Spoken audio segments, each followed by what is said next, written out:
I don't think any of us will debate that our world is filled with incredible objects and, pretty amazing cultural stories. And most of us are pretty wowed by them when and if we get a chance to actually experience them in person.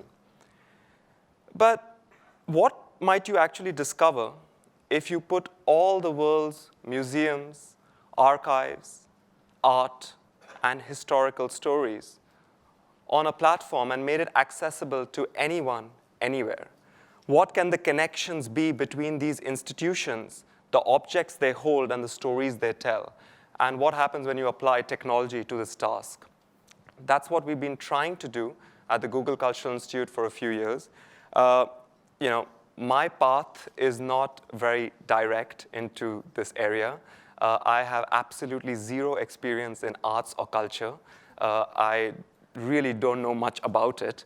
In fact, far from it. As a young boy growing up in Bombay, my cultural experiences were 3.5-hour song and dance Bollywood movies and amazing cricket matches, most of which I think we won. But anyways, moving on, I'm not going to debate that. But essentially, that was culture for me. That's popular culture. It's cricket, it's Bollywood. And when I left India in 1999 and moved abroad, I encountered something that most of you people in this room take for granted: a really accessible path to cultural knowledge. An idea to go on a weekend to a museum, to walk into an amazing architectural building and learn about it, to experience a classical concert. You all take it a lot for granted, and I started to as well. And I think one of the things I realized is that there are two parts to this. One is an accessibility problem, in the sense that people cannot afford to travel around the world visiting great museums. And the other, which is perceptual barriers, where people just feel this stuff is for elites, this stuff is too posh. And so what we've been really trying to do is try and level this down, working with around 1,000 museums, archives, and foundations, to bring the objects online, but also to have the stories behind them, to work with curators, to bring them onto the internet. And so that's all the introduction. The rest is all live technology demos. So high risk, high reward. I'm going to start the first demo, which is actually available for you to download right now. It's actually one of our significant engineering challenges, which is how do you take 1,000 very interesting institutions and their content and put it into an easy consumer application for your phone. So in January, after around 3.5 to 4 years of research, but also digitization and storytelling, we launched something called Arts and Culture. You can download it right now on any platform you use. It doesn't matter. And essentially, I'll just open it. And it's a very easy, simple way of exploring your daily dose of culture. So I'm going to go through this very quickly because you have it, and I'm not going to do a product demo, so you can just enjoy it yourself. But I'll just show you a few interesting things. So one of our claims to fame was really allowing you to travel into an artwork back in 2011. And we still do this, and we improve the technology. So I don't know how many of you are fans of Bruegel. This is the Proverbs. It's at one of my favorite museums in Germany, Gemäldegalerie. And essentially, this is not the artwork. I'm going to zoom in a little bit more. This is the stork and the fox having dinner, according to Peter Bruegel. And you can start seeing some pretty interesting details. But let's actually see this artwork in its entirety. That is the actual artwork. And when you stand in front of it, you're not going to be able to get to this level. You can obviously read about it, understand more about it, and if you want to jump right in front of it, you can jump right in front of it in the Gemäldegalerie and start exploring hundreds of museums like this for free. So this is on the platform right now. Another example I'll just show you very quickly. We also do some very interesting exhibitions, which you can read about, all professionally curated. This is a new one. Actually, one of our colleagues, Leonie, who's outside, she put it up this morning. She wanted to show me cats through time and through museum collections. So she's done this very simple filtration, and you can start looking at objects that have been tagged, and each one of these is an ultra-high resolution zoom, so you can actually start diving into them. And then if you want to just quickly, through time, see how cats have evolved in art. Let's get to I think I found a very interesting one here. You find a lot of interesting ones, but this one is amazing. And then you read, that's by John Davis. It's at the National Gallery in DC. And again, you can start moving into them. So every object, all 6 million, you can do this on your mobile phone. So I'm not going to show you any more zooms, but I'm going to just very quickly tell you that you can do a lot with color. You can do a lot with a stream of culture, basically. This is one of my favorite exhibitions. It's street art by Flem. And this installation doesn't exist anymore. And you can actually click into it and explore it, but I'm not going to do it right now, because I will show you one of my favorite new projects. So this is something we did with performing arts. We worked with around 60 amazing performing arts institutions, ballet, opera, dance, theater, and really brought out hundreds of stories about them. But then we started using 360 video back in November, when 360 was just getting started. And obviously, this is really fun to see in Google Cardboard. But this is essentially Benjamin Millepied's ballet performance at the Opera in Paris.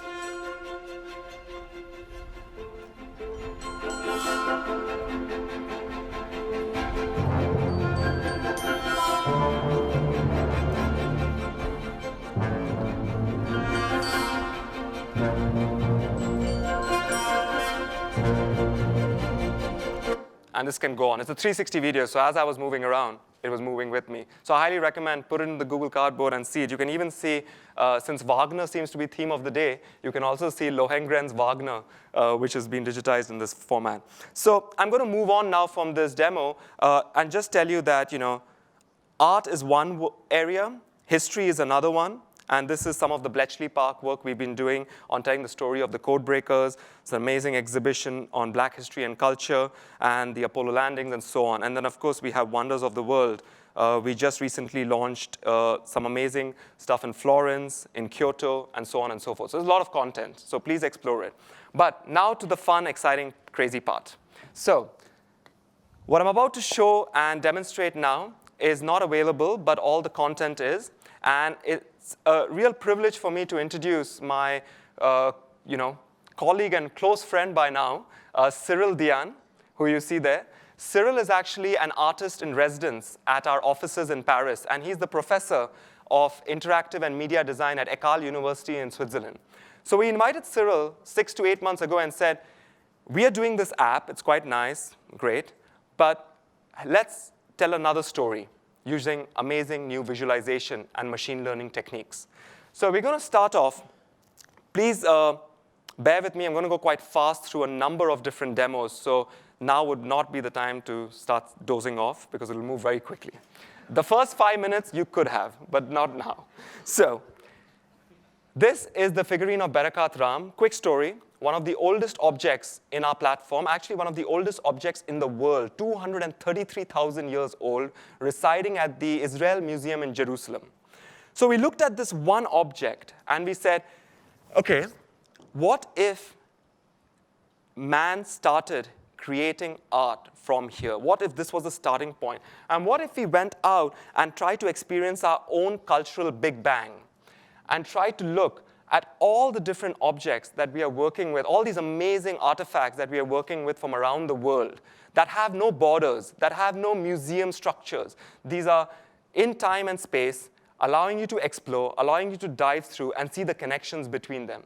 So you can spend probably an entire month or a week looking at each object in this visualization.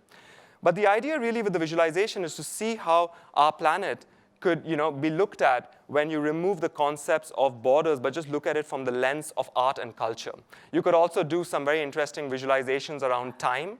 So we plotted everything on time, mankind's productivity in this area. And you start looking, obviously it's not an exhaustive timeline, but with the content we have, which is quite vast and diverse, you start looking at different periods and the kind of art and artifacts that were coming out in those periods. Give it a second, it's going to resolve. It's a little bit grainy. But you can start seeing some interesting connections here and make a lot of interesting insights from this. You can also do something which you cannot make a lot of insights for, which is just have some fun. So we did that. This is a wave. I don't know why we have a wave, but Cyril insists that I show a wave. So here's a wave. It's pretty cool. But I haven't found an actual practical purpose for this wave. I'm still figuring it out. If anyone has an idea, please let me know. But it's cool. OK, Cyril, can we move from the wave? Thank you. All right, great. So now, what we do know is when you have all these objects, you want to make connections between them. And one of the things I learned very early on is the real legends in the world of arts and culture, in my opinion, are the curators. It's not the museum director. It's not the administrative staff. It's the curators. These people dedicate their entire life to one topic. And they really have so much knowledge in their minds. And I asked one of them, who we work with, how do you put together an exhibition? And she's from Paris, and she told me, well, Amit, we would put together a few screenshots on a table. We would look at different flows, et cetera, et cetera. And she said, what would it be like if you could put all your 6 million objects onto a virtual curator's table? So this is our virtual curators table that now allows us to do research and to start finding connections with all the different objects we have in a very different way. So let's start with a crowd pleaser, because everyone wants me to show this one. But trust me, there are many more great artists here. But let's start with Van Gogh. I've shown this a lot, but this is an interesting idea, because thanks to the diversity in the partnerships, we have close to 200 high-resolution Van Goghs from around 40 museums or 50 museums from different parts of the world. And you can really organize them by color, by time, by visual similarity, and really start exploring them.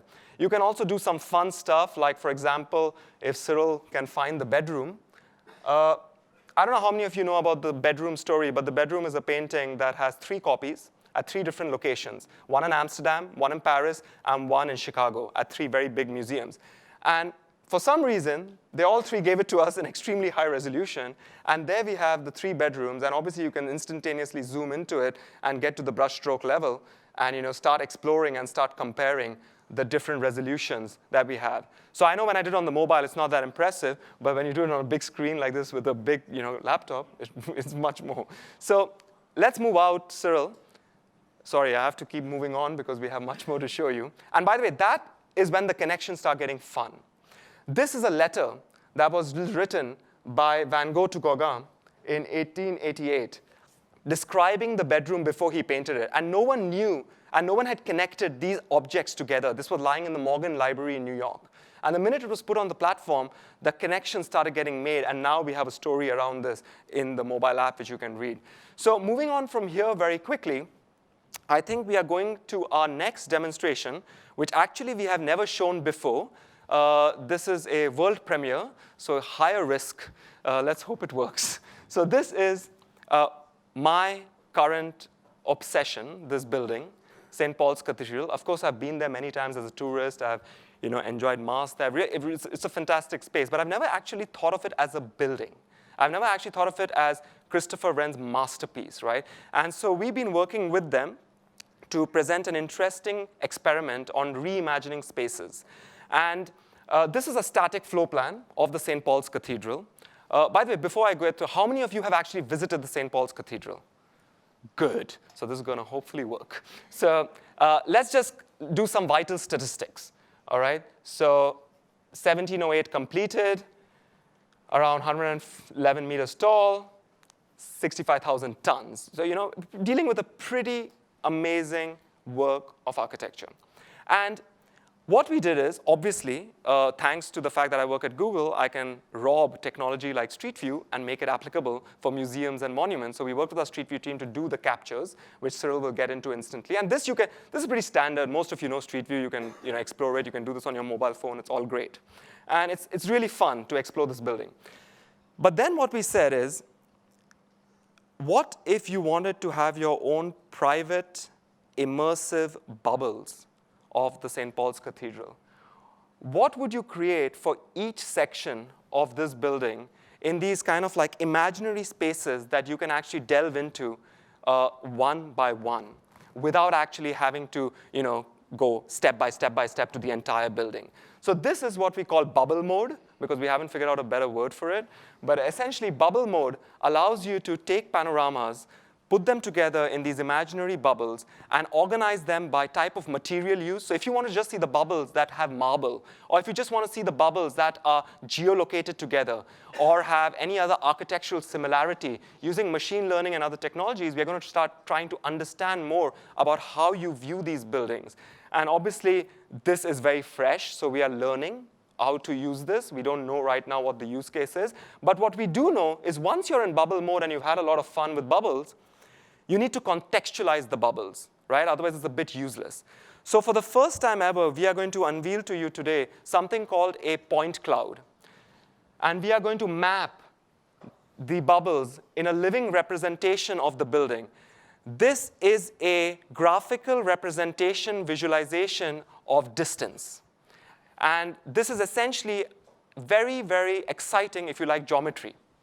I failed in geometry, but I still find this extremely exciting. It is a 3D CAT scan, so to speak, of the St. Paul's Cathedral, allowing you to really see areas that you would never see before in very interesting ways.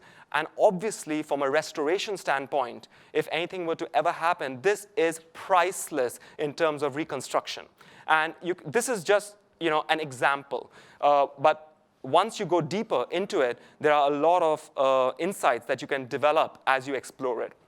So you have the point cloud, you have the bubbles, you have the street view. So I'm at level 3, right? Level 1 was street view, level 2 was bubbles, level 3 is the point cloud. But what if you wanted to go one more level in? And so I don't know how many of you know the story of the choir ceiling, which is in the St. Paul's Cathedral. It's around 28 meters from the ground up. Practically impossible to even see, even if you were standing there all alone, you would not be able to really explore it. And so in one of our most complex digitization efforts, just concluded a few months ago, we have created this experience to get you into the choir ceiling. And Cyril is going to take you very quickly into a few. Cyril, let's do slowly.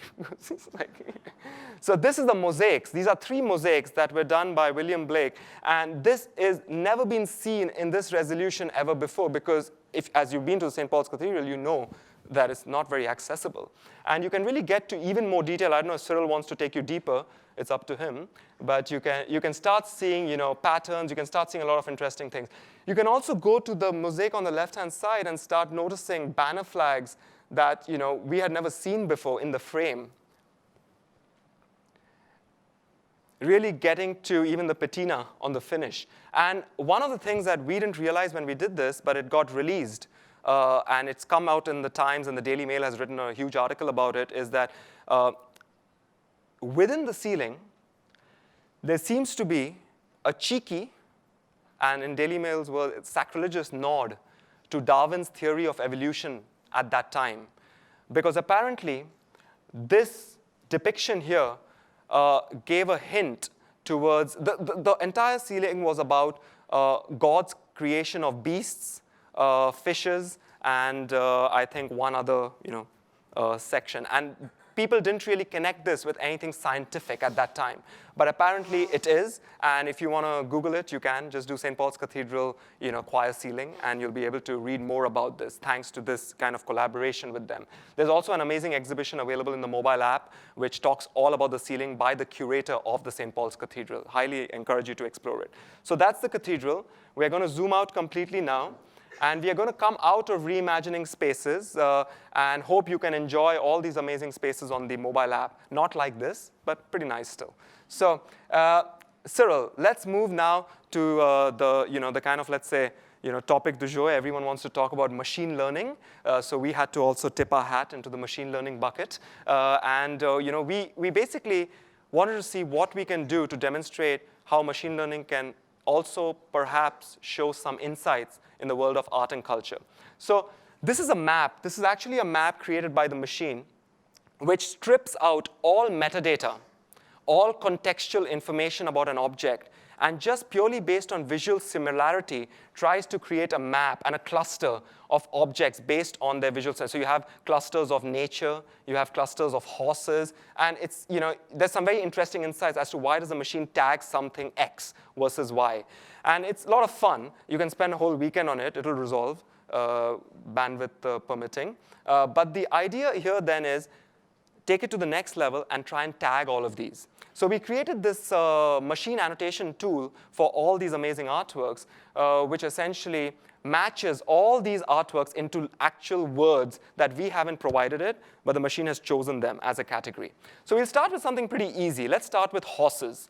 So horses appear a lot in art, and the machine has done a great job by categorizing amazing number of horses in artworks, but it has also taken a complex image like this, which is an abstract image of a horse, and still put it as one of the first ones in the order. So this is pretty straightforward. You would expect it. I think the next one is slightly more confusing even for us. We're still figuring out what was going on. But we found this tag called lady in waiting. And we don't really know what it means, but the machine has chosen all these lovely ladies in waiting. And you can see these are all amazing artworks. And they all have tags as to why they have actually been chosen in this categorization. The third one probably is the most, I would say, interesting in a way, because obviously working with great museums and institutions, you get access to some amazing ornaments, jewelry, gold, jade, silver. And so we were trying to find all this in this tool, but we couldn't. And then Cyril spotted a word called bling bling. And the machine has put all the gold of our time under bling bling. So we are still discovering new tags and new categories every single day, trying to figure out a new way to catalog, a new way to actually organize this data.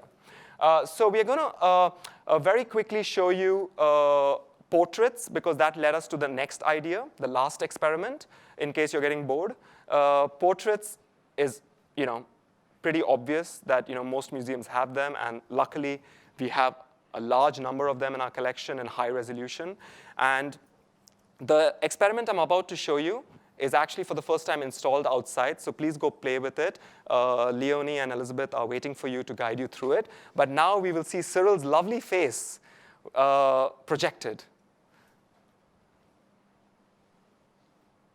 And this is essentially a way to portrait match based on face tracking and trying to really, I think, OK, well, let him keep doing it because it'll take away. But the idea is to inject some fun.